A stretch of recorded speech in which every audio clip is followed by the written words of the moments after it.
Madeleine Skuman quit the comfort of being headmistress at the esteemed Victoria Girls High School to work at Nsika Secondary, a poorly resourced township school with many challenges such as textbook and teacher shortages. We haven't had enough maths and science teachers since 2008. So every single year there have been classes without teachers, no matter what we do. How are you coping with maths? We don't know much about maths because we don't have a maths teacher. Grade 9s in particular are sometimes very dissatisfied with not having a teacher, and you can understand that because maths is a gateway subject. They need that and they're not being taught properly. So we use some volunteers, we got a student teacher in term 3, but it's a big problem for us.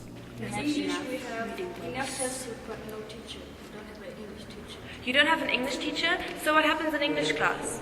We don't get an English lesson. When was the last time you had one? I think it was in April. In April? What school and what grade are you in? Nambulela grade 10. Nambulela grade 10. Are there other kids who don't have teachers for some classes?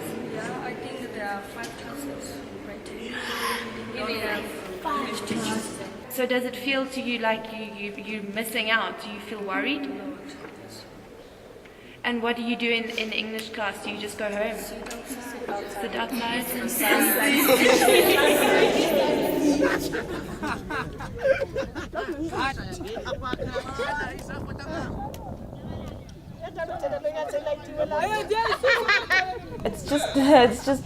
It's pointless. You're not offering education. You're offering babysitting with a little bit of teaching on the side. It's not then the school is just a place for the kids to be.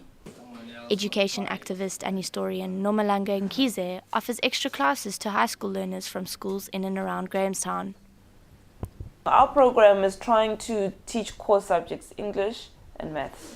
Obviously, for kids, they panic when they feel that they're not getting everything they need to get and extra programs that they should be getting in the classroom. But there's very little that the community can do to fill in for teachers. Teachers are necessary in the system. They are supposed to be there to take care of the curriculum. I cannot fill in the curriculum. Extra hands cannot fill in the curriculum. You cannot replace teachers.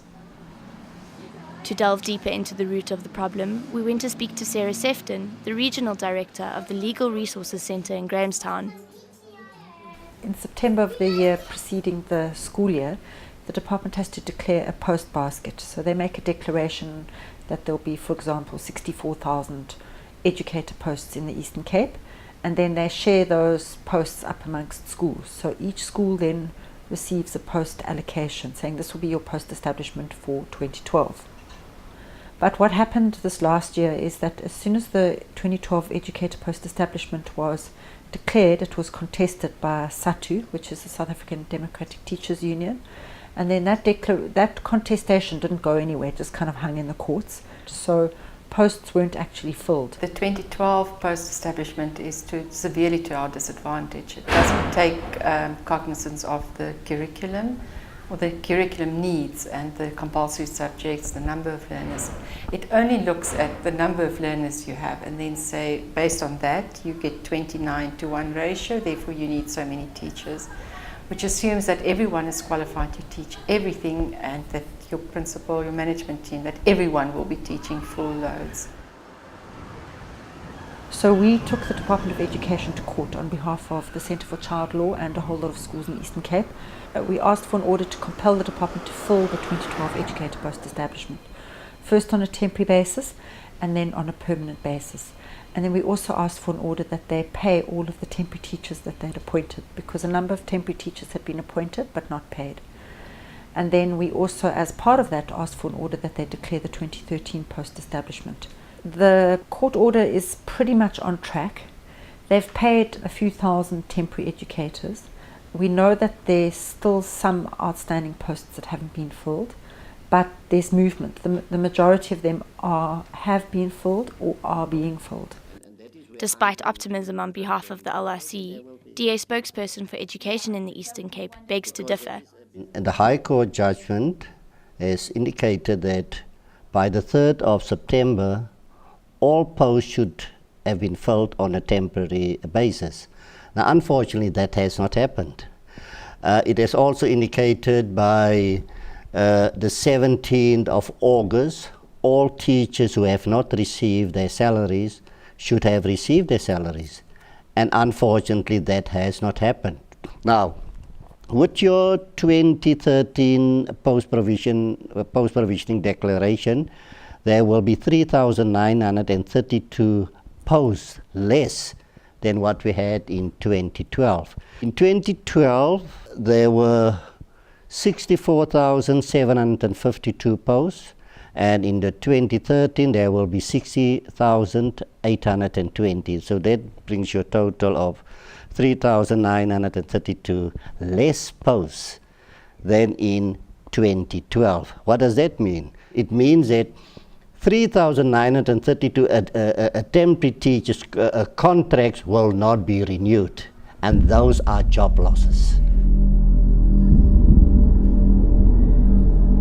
You see, it's actually quite complicated, because it's not necessarily that there's a shortage, it's that there are teachers where there's teachers in excess.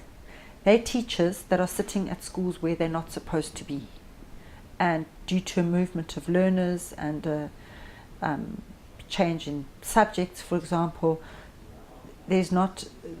some schools have got more teachers than funded posts, and other schools have got less teachers than funded posts. It's not easy to move teachers because teachers are people and they have preferences. You cannot just say, well, there's a school in some neighborhood far away which needs a maths teacher or an English teacher. Well, there's too many here. Why don't you move?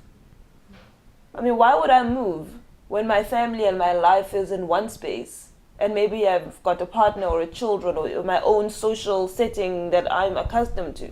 Now the department wants me to move somewhere else. If they don't move the teachers that are in excess to where they're needed, and they hire temporary teachers for where they're needed, they're paying, it's called double parking. They're paying 2 teachers for 1 post.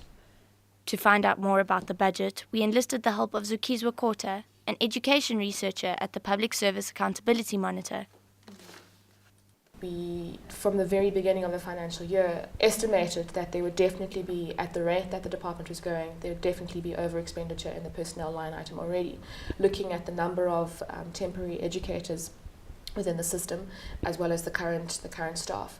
So we'd estimated about, around 2 billion rand, and it looks to be above that. So for the 2012-13 financial year, the budget is in excess of 26 billion rand, whereas in the previous financial year it was 24 billion.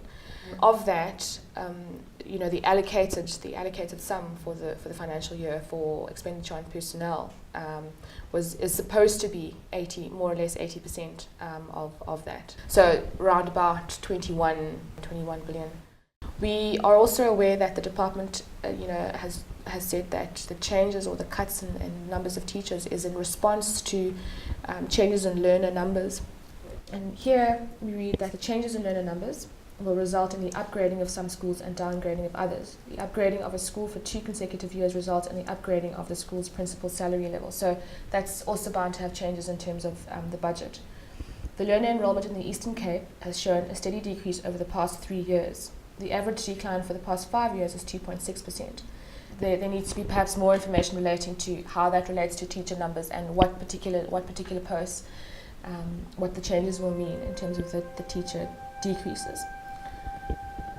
Well, it'll be interesting to know exactly where they are cutting them, and I would assume it's going to be from those temporary posts or wherever.